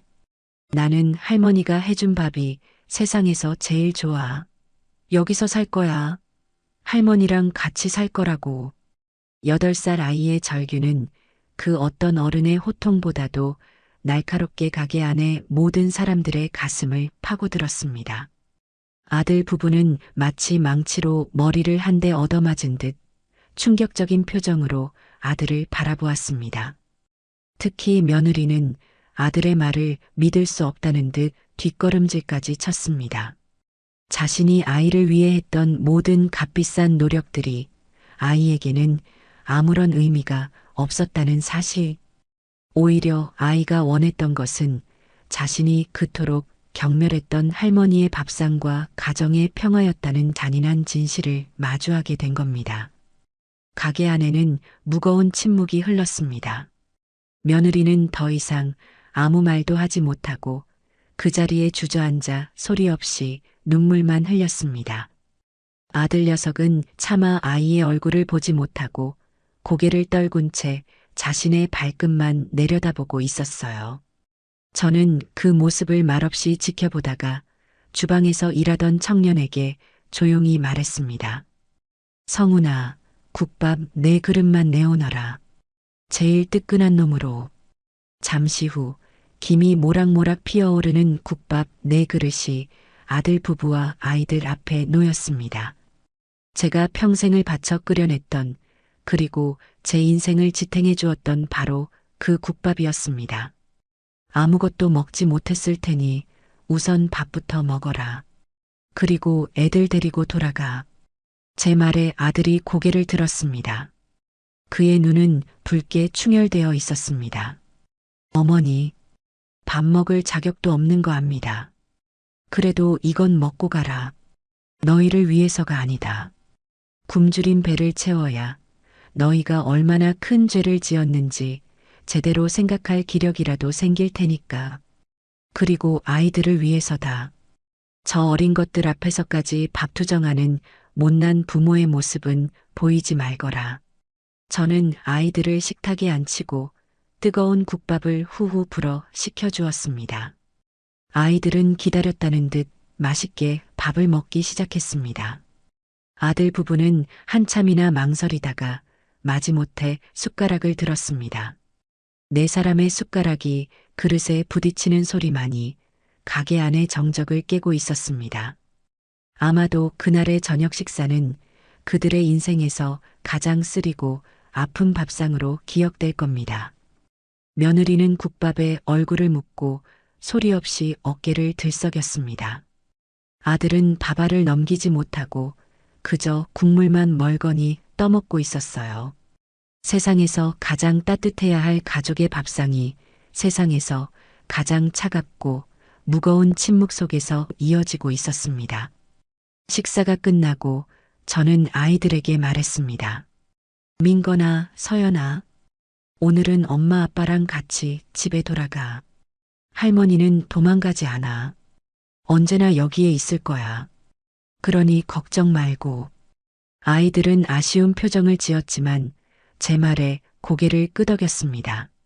아들 부부는 아무 말 없이 아이들의 손을 잡고 가게를 나섰습니다. 그들의 뒷모습은 마치 모든 것을 잃어버린 폐잔병처럼 초라하고 힘이 없었습니다. 저는 그들이 완전히 사라질 때까지 그 자리에 서서 묵묵히 지켜보았습니다. 이것이 끝이 아니라는 것을, 그리고 가장 혹독한 시간은 이제부터 시작이라는 것을 저는 알고 있었습니다. 손주들이 다녀간 뒤 며칠 동안 아무런 연락도 오지 않았습니다. 그날의 충격이 너무나 컸던 탓이겠지요. 저는 일부러 먼저 연락하지 않았습니다. 그들이 스스로의 문제를 직면하고 해결할 시간을 주어야 한다고 생각했어요. 하지만 한편으로는 걱정이 되는 것도 사실이었습니다. 또다시 극단적인 선택을 하지는 않을지, 아이들에게 상처를 주지는 않을지, 매일 밤 잠을 설치며 뒤척였습니다. 그러던 어느 날 오후 가게 일을 마치고 잠시 쉬고 있는데 성훈이가 다급하게 저를 불렀습니다.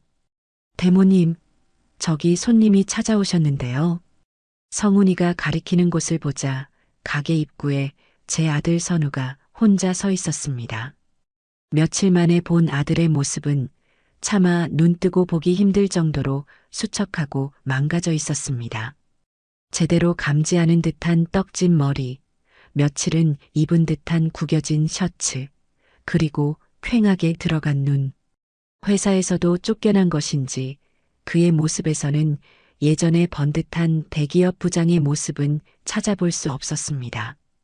그는 가게 안으로 들어오지도 못한 채 그저 문가에 기대어 저를 바라보고만 있었습니다. 저는 조용히 자리에서 일어나 아들에게로 다가갔습니다. 아들은 제 발소리를 듣고 천천히 고개를 들었습니다. 그와 눈이 마주치는 순간 아들의 눈에서 후두둑 하고 눈물이 떨어졌습니다. 그는 아무 말도 하지 못하고 어린아이처럼 서럽게 울기 시작했습니다. 저는 아들을 이끌고 아무도 없는 2층 휴게실로 올라왔습니다.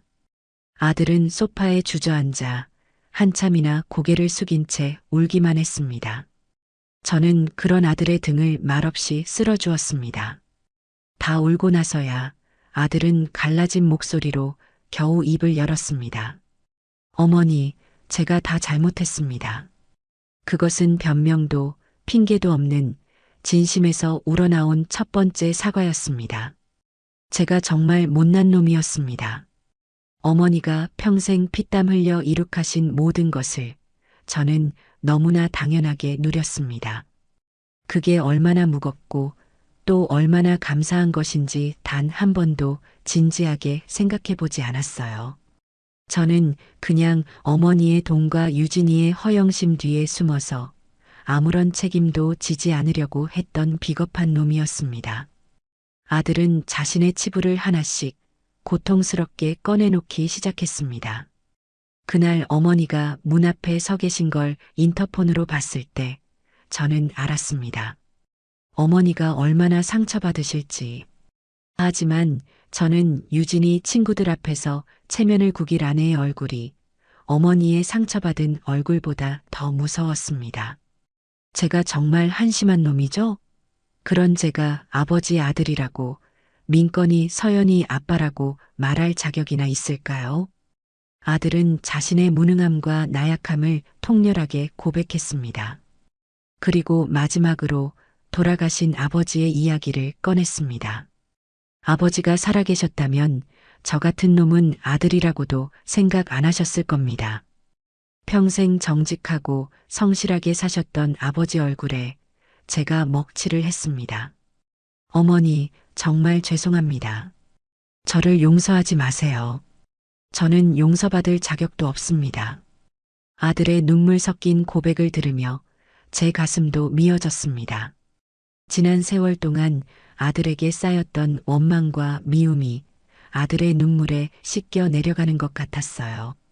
하지만 저는 쉬운 용서를 건네지 않았습니다. 이 아이가 정말로 바로 서기 위해서는 스스로 일어서는 법을 배워야 했기 때문입니다. 저는 조용히 아들의 어깨를 두드렸습니다. 선우야, 이제라도 알았으니 그걸로 됐다.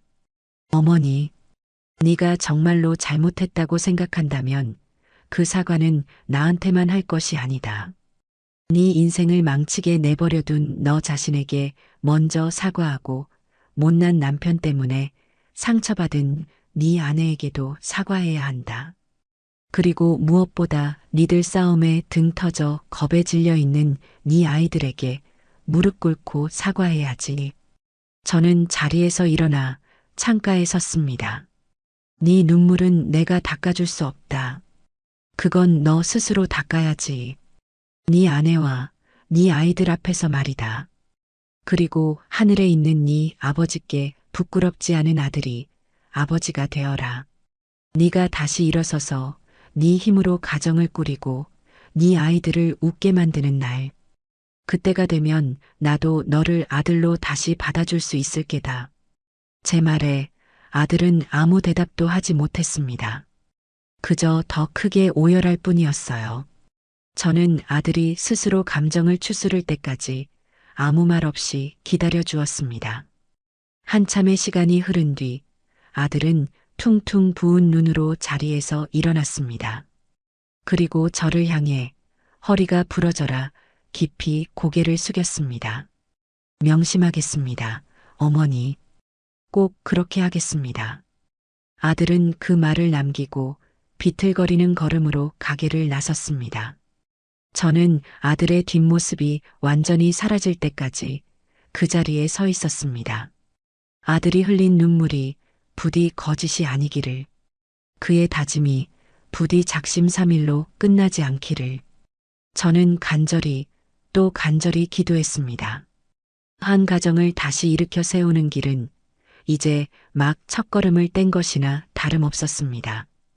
그리고 그 길의 끝에는 아직 용서를 구하지 않은 또 한 사람이 남아 있었습니다. 아들이 다녀간 후 제 가게에는 며칠간 무거운 침묵이 흘렀습니다. 청년들은 제 눈치를 보며 평소보다 더 조용히 움직였고 저 역시 말수가 눈에 띄게 줄었습니다.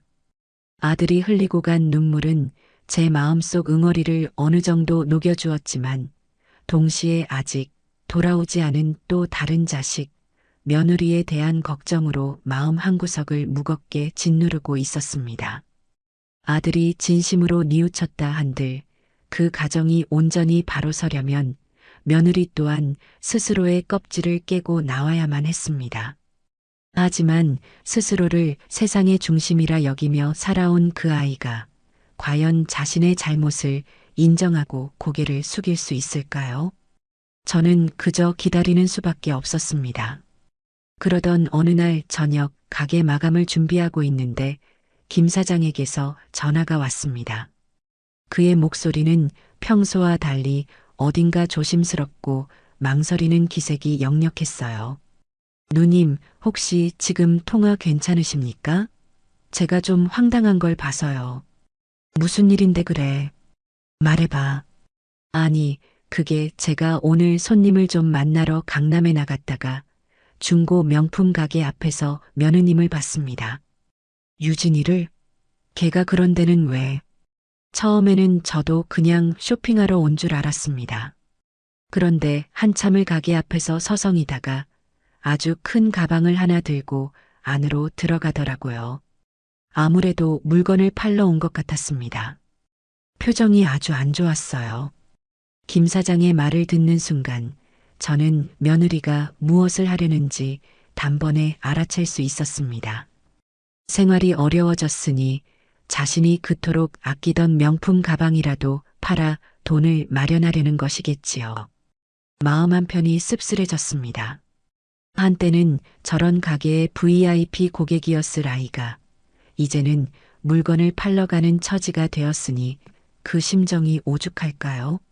하지만 한편으로는 이제라도 정신을 차리고 생활을 꾸려가려는 건가 하는 작은 희망이 생기기도 했습니다. 그래서 어떻게 됐는데? 한참 뒤에 며느님이 가게에서 나오는데 얼굴이 거의 하얗게 질려 있더라고요. 손에는 웬 봉투를 하나 들고 있는데 아마 돈이 들어있는 것 같았습니다. 그런데 표정이 돈이 생겨서 기쁜 사람의 표정이 아니었어요. 세상 모든 걸 잃은 사람처럼 아주 절망적인 얼굴이었습니다. 그랬을 겁니다. 며느리에게 그 명품 가방은 단순한 물건이 아니었을 테니까요. 그것은 그녀의 자존심이자 계급이었고 자신이 남들과 다르다는 것을 증명하는 징표와도 같았을 겁니다. 그것을 제 손으로 팔아넘겼을 때의 심정은 아마 살을 애는 듯한 아픔이었을 거예요. 저는 김 사장에게 고맙다고 말하고 전화를 끊었습니다. 그리고 생각했습니다. 그래, 그 돈으로 아이들 맛있는 거라도 사 먹이고 밀린 공과금이라도 내면서 조금씩 현실을 배워가겠지. 저는 며느리의 그 작은 변화를 애써 긍정적으로 생각하려 했습니다. 하지만 제 기대는 며칠 뒤 가장 끔찍한 방식으로 산산조각 나고 말았습니다. 그날은 유난히 가게가 바쁜 주말 오후였습니다. 저와 청년들은 쉴 새 없이 음식을 만들고 손님을 맞이하느라 정신이 없었어요. 그런데 갑자기 가게 문이 열리더니 며느리가 안으로 쑥 들어왔습니다. 며칠 전 김 사장이 말했던 그 절망적인 모습은 온데간데였고 예전처럼 머리부터 발끝까지 완벽하게 꾸민 모습이었습니다. 마치 아무 일도 없었다는 듯 도도하고 거만한 표정으로 가게 안을 한번 쓱 둘러보더군요. 그 모습에 저뿐만 아니라 가게 안의 모든 사람들이 순간 얼어붙었습니다. 며느리는 성큼성큼 제게로 다가왔습니다. 그리고는 핸드백에서 하얀 봉투 하나를 꺼내 제가 음식을 만들고 있던 조리대 위에 탁 소리가 나게 올려놓았습니다. 어머니, 이거 받으세요. 저는 영문을 몰라 며느리와 봉투를 번갈아 쳐다보았습니다. 봉투는 꽤나 두툼했어요. 이게 뭐냐? 열어보세요. 어머니가 보시면 좋아하실 거예요. 며느리는 여전히 그 오만한 미소를 지우지 않은 채 저를 내려다보고 있었습니다. 저는 찜찜한 마음으로 봉투를 열었습니다. 안에는 5만 원짜리 지폐가 가득 들어 있었습니다. 어림잡아도 수백만 원은 좋게 넘어 보이는 돈이었습니다. 어머니, 그동안 저희 때문에 마음고생 많으셨죠? 그리고 저희 애들 돌봐주신 것도 감사하고요. 이건 제가 드리는 성의예요. 이걸로 마음 푸시고 저희 이제 그만 용서해 주시면 안 될까요? 저희도 사는 게 너무 힘들어요. 순간 제 머릿속에 무언가가 툭 하고 끊어지는 소리가 들렸습니다. 온몸의 피가 거꾸로 솟는 것 같았어요. 이 아이는, 며느리는 아직도 아무것도 깨닫지 못했던 겁니다. 제가 돈 때문에 화가 났다고 생각하는 걸까요?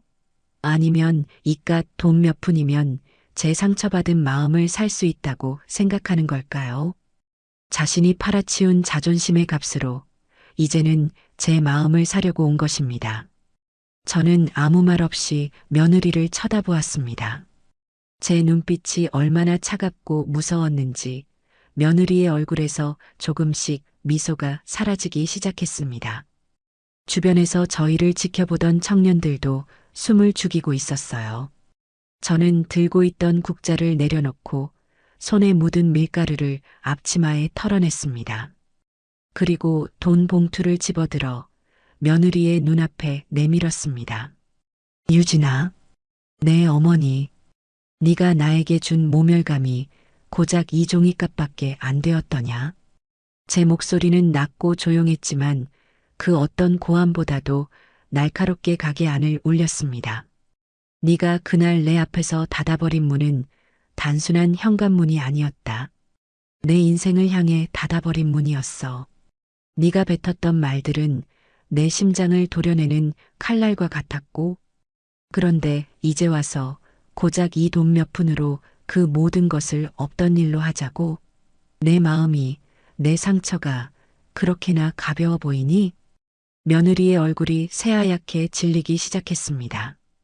그녀의 눈동자가 심하게 흔들렸어요. 자신이 무슨 짓을 저질렀는지 그제야 조금씩 깨닫기 시작한 것 같았습니다. 나는 돈이 없어서 이러는 게 아니다. 너희가 사람의 도리를 저버렸기에, 부모의 도리를 저버렸기에 이러는 것이다. 그런데 너는 아직도 돈으로 모든 것을 해결하려 하는구나. 네가 그토록 지키고 싶었던 그 품이라는 게 고작 이런 것이었니? 사람의 마음을 돈으로 사려는 그 천박한 생각이 네가 말하는 품위의 전부였어.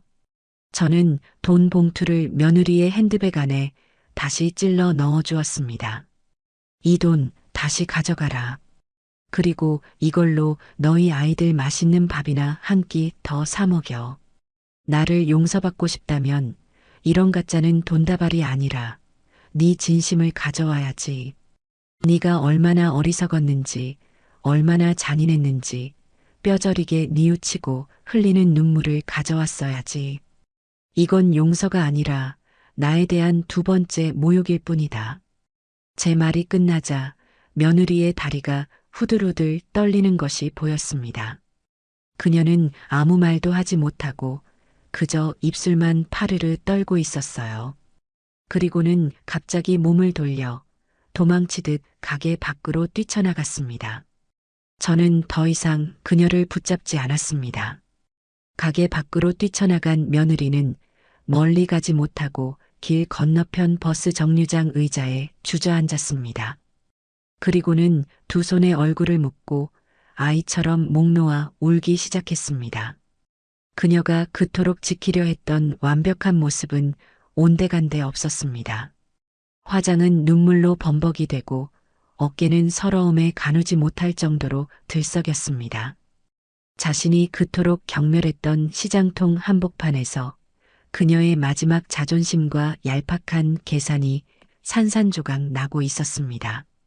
저는 유리창 너머로 그 모습을 한참이나 아주 한참이나 말없이 지켜보았습니다.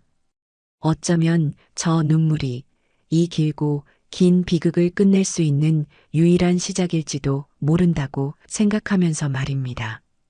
며느리가 가게 앞에서 비에 젖은 채 자신의 마지막 자존심까지 모두 쏟아내며 통곡하던 그날 이후 또다시 며칠간의 무거운 시간이 흘렀습니다. 저는 그 아이가 다시는 제 앞에 나타나지 않을지도 모른다고, 어쩌면 영영 제 인생에서 지워져 버릴지도 모른다고 생각했어요. 제가 너무 심하게 몰아붙인 탓에 마지막 남은 일말의 자존심마저 제가 되어 흩어져 버렸을 테니까요. 아들에게서 간간히 아주 힘겹게 연락이 왔습니다. 아내인 유진이는 방에 틀어박혀 밥도 먹지 않고 죽은 사람처럼 잠만 잔다고 했습니다. 깨어 있을 때에는 그 어떤 말도 위로가 되지 않는 듯 그저 창밖의 허공만 멍하니 바라보고 있다고 했어요. 아들은 자신이 어떻게 해야 할지 모르겠다며 지푸라기라도 잡는 심정으로 제게 조언을 구했지만 저는 그저 제 가슴을 치며 스스로 일어설 때까지 그 아이에게 시간을 주는 수밖에 없다고 말해줄 뿐이었습니다. 부모라도 대신 살아줄 수 없는 것이 인생이고 스스로 깨닫지 못하면 그 어떤 가르침도 소용이 없는 법이니까요. 그러던 어느 가을비가 추적추적 내리는 평일 아침이었습니다. 다른 직원들이 출근하기 전 저는 홀로 가게 문을 열고 청소기를 돌리고 있었습니다. 기계 소음 너머로 유리문 밖에서 무언가 어른거리는 느낌이 들었어요. 고개를 들어보니 그곳에 며느리 유진이가 서 있었습니다. 우산도 쓰지 않은 채 비를 쫄딱 맞은 모습은 며칠 전의 그 모습보다도 훨씬 더 초라하고 비참해 보였습니다. 값비싸 보이던 트렌치 코트는 빗물에 절어 축 늘어져 있었고 한때는 완벽하게 관리되었을 머리카락은 물미역처럼 얼굴에 달라붙어 있었습니다. 며느리는 가게 안으로 들어오지도 못하고 그저 빗물에 젖은 생쥐꼴로 문 밖에 서서 제 눈치만 살피고 있었어요. 그 눈에는 더 이상 오만함이나 분노, 심지어 절망감조차 담겨 있지 않았습니다. 그저 텅 비어 있었어요. 모든 것을 포기한 사람처럼요. 저는 청소기를 끄고 잠긴 문을 열어주었습니다. 며느리는 고개를 푹 숙인 채 죄인처럼 쭈뼛거리며 안으로 들어왔습니다. 바닥에는 그녀의 옷에서 떨어진 빗물이 흥건하게 웅덩이를 만들었습니다. 여기까지 웬일이냐? 아직도 나한테 무슨 할 말이라도 남았어? 제가 일부러 퉁명스럽게 묻자 며느리는 아무 말 없이 고개를 저었습니다. 그리고는 홀린 듯 주방 한쪽 구석에 걸려 있는 고무장갑과 낡은 앞치마를 향해 걸어갔습니다. 저는 영문을 몰라 의아한 표정으로 그녀를 쳐다보았습니다. 며느리는 아무 말 없이 앞치마를 허리에 둘렀습니다. 평생 그런 것을 해본 적이 없는 사람처럼 끈을 제대로 묶지 못해 몇 번이나 풀고 다시 묶기를 반복했어요. 그마저도 무척이나 서툴고 어색해 보였습니다. 그리고는 어젯밤 장사를 마치고 미처 다 치우지 못한 개수대의 산더미처럼 쌓여있는 그릇들을 향해 다가갔습니다. 달그락 쨍그랑 며느리는 서툰 솜씨로 설거지를 시작했습니다. 제가 평생을 해온 일이지만 그녀에게는 생전 처음 해보는 노동이었을 겁니다. 아니나 다를까 그릇을 제대로 잡지 못해 손에서 놓쳐 와장창 깨뜨리기도 했고 세제를 너무 많이 풀어 개수대는 온통 거품투성이었습니다. 행주로 그릇에 물기를 닦는 법도 몰라 그저 젖은 그릇을 다른 쪽으로 옮겨놓기만 할 뿐이었지요. 그 모습은 누가 봐도 어설프고 또 우스꽝스러웠습니다. 하지만 이상하게도 저는 조금도 화가 나지 않았습니다. 가게에 하나둘 출근한 청년들이 그 기묘한 광경을 보고는 어리둥절한 표정으로 제게 다가와 대모님, 저분이 왜 하고 물었지만 저는 조용히 고개를 저어 보였습니다. 그저 묵묵히 며느리의 행동을 지켜볼 뿐이었어요. 그것은 단순한 설거지가 아니었습니다. 자신의 지난 삶을 허영으로 가득했던 과거를 자신의 손으로 직접 닦아내고 깨뜨리는 처절한 속죄의 의식처럼 보였습니다. 그날 며느리는 오전 내내 꼬박 4시간 동안 설거지만 했습니다.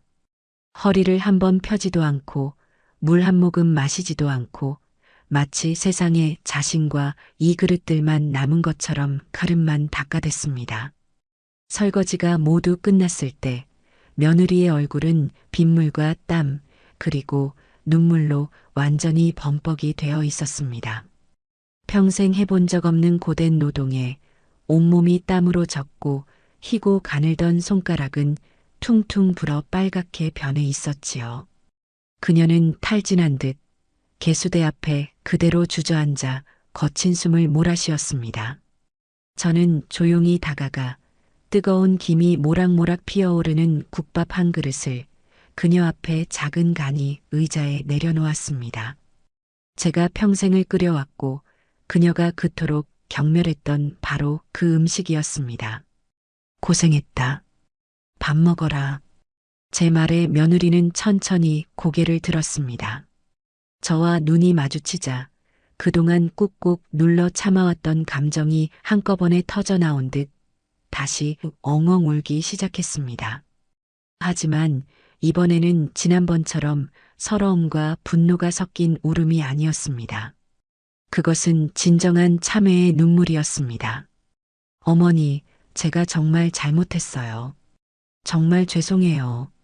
며느리는 국밥 그릇에 얼굴을 묻고 한참이나 그렇게 울었습니다. 국밥 위로 그녀의 뜨거운 눈물이 뚝뚝 떨어졌습니다. 저는 더 이상 아무 말도 하지 않고 그저 곁에 앉아 며느리의 등을 가만히 쓸어주었습니다. 어떤 위로의 말보다, 어떤 용서의 말보다 지금 이 아이에게 필요한 것은 그저 자신의 모든 것을 쏟아낼 시간이라는 것을 알았기 때문입니다. 한참을 울던 며느리는 제 눈치를 살피며 조심스럽게 숟가락을 들었습니다. 그리고는 눈물과 함께 뜨거운 국밥을 한 숟갈, 두 숟갈, 꾸역꾸역 목구멍으로 넘기기 시작했습니다. 그날 이후 며느리의 삶은 완전히 달라졌습니다. 그녀는 매일 아침 제 가게에 가장 먼저 출근 도장을 찍었습니다. 처음에는 설거지와 청소 같은 허들의 일만 묵묵히 했습니다. 말이 없던 그녀에게 쾌활한 성격의 성훈이가 먼저 다가가 말을 걸어주기 시작했어요. 형수님, 그렇게 하시면 손목 나가요. 제가 가르쳐 드릴게요. 성훈이를 시작으로 다른 청년들도 조금씩 며느리에게 마음을 열었습니다. 며느리는 시간이 지나면서 조금씩 주방 일을 배우기 시작했습니다. 칼질 한번 제대로 해본 적 없는 며느리는 양파를 썰다가 눈물을 한 바가지 쏟기도 하고 뜨거운 냄비에 손을 대어 물집이 잡히기 일쑤였습니다. 하지만 그녀는 단 한 번도 힘들다는 내색을 하거나 포기하지 않았습니다. 오히려 청년들에게 먼저 다가가 이건 어떻게 하는 거예요? 라고 물어보며 하나라도 더 배우려고 애썼습니다. 그녀의 희고 고왔던 손은 어느새 상처와 굳은 살로 거칠어져 갔지만 그녀의 얼굴은 이상하게도 하루가 다르게 평온을 되찾아갔습니다. 아들 녀석도 변하기 시작했습니다. 회사를 그만둔 아들은 아내의 변화에 용기를 얻었는지 낮에는 인력시장에 나가 막노동을 하고 저녁에는 대리운전을 하며 생활비를 벌었습니다. 펜트하우스에 살 때는 거들떠보지도 않았을 굳은 일들이었지만 아들은 묵묵히 땀 흘려 일했습니다. 어느 날 저녁 일을 마치고 가게에 들른 아들이 제 앞에 거친 손을 내밀었습니다.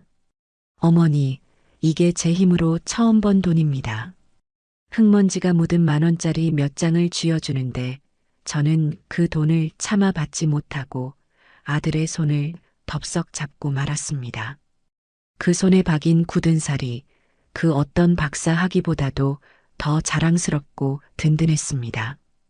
그리고 부부는 주말이면 어김없이 제 가게에 찾아와 온종일 가게의 굳은 일을 도맡아 했습니다. 그렇게 몇 달의 시간이 흘렀습니다. 어느덧 계절이 바뀌고 쌀쌀한 가을바람이 불어오기 시작했습니다. 그날은 마침 저희 가게 은순의 부엌계 개업 1주년이 되는 날이었습니다. 저는 가게 식구들과 조촐한 잔치를 열기로 했습니다. 주방에서는 청년들이 저마다의 솜씨를 발휘한 맛있는 음식 냄새가 진동했고 가게 안은 그들을 축하해 주러 온 손님들과 가족들의 웃음소리로 가득 찼습니다.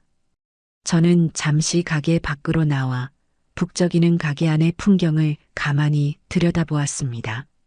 며느리는 이제 제법 능숙한 솜씨로 손님들의 주문을 받고 테이블을 정리하고 있었습니다. 예전에 그 화려한 명품 옷은 찾아볼 수 없었지만 가게의 로고가 박힌 수수한 유니폼을 입고 땀 흘려 일하는 그녀의 얼굴은 그 어느 때보다도 생기 있고 아름다워 보였습니다. 아들은 주방 한쪽에서 청년들과 어울려 농담을 주고받으며 산더미 같은 설거지를 하고 있었고 제 손주들은 가게의 마스코트가 되어 이 테이블 저 테이블을 돌아다니며 손님들의 귀여움을 독차지하고 있었습니다. 모든 것이 제가 꿈꿔왔던 진짜 사람 사는 집의 모습이었습니다. 그때 아들이 저를 발견하고는 밖으로 나왔습니다. 그의 손에는 따뜻한 국밥 한 그릇이 들려 있었어요. 어머니, 왜 여기 혼자 나와 계세요? 춥습니다. 들어가시죠. 아들은 제 어깨에 자신의 낡은 외투를 걸쳐 주었습니다. 그 온기가 가슴 깊은 곳까지 전해져 오는 것 같았습니다. 선우야, 네 어머니, 이제 네 힘으로 번 돈으로 네 가족들 살 집은 구할 수 있겠니? 제 물음에 아들은 세상을 다 가진 것처럼 환하게 웃으며 대답했습니다. 네 어머니, 아직은 작고 낡은 빌라지만 곧 전세 자금을 다 모을 수 있을 것 같습니다. 유진이도 그동안 가게에서 일하며 모은 돈을 보탰고요. 저희 네 식구 살기에는 충분합니다.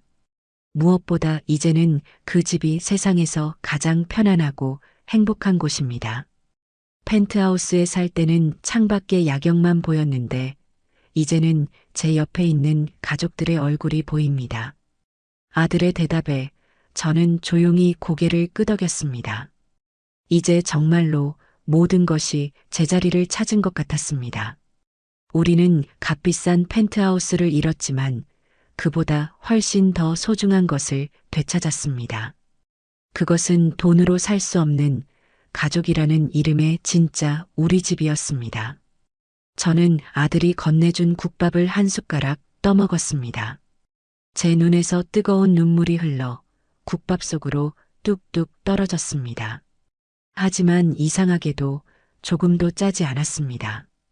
오히려 제 평생 먹어본 그 어떤 음식보다도 달고 따뜻하게 느껴졌습니다. 진짜 행복은 높은 곳이 아니라 따뜻한 곳에 있다는 것을 우리는 너무나 길고 아픈 길을 거쳐 비로소 깨닫게 된 것입니다.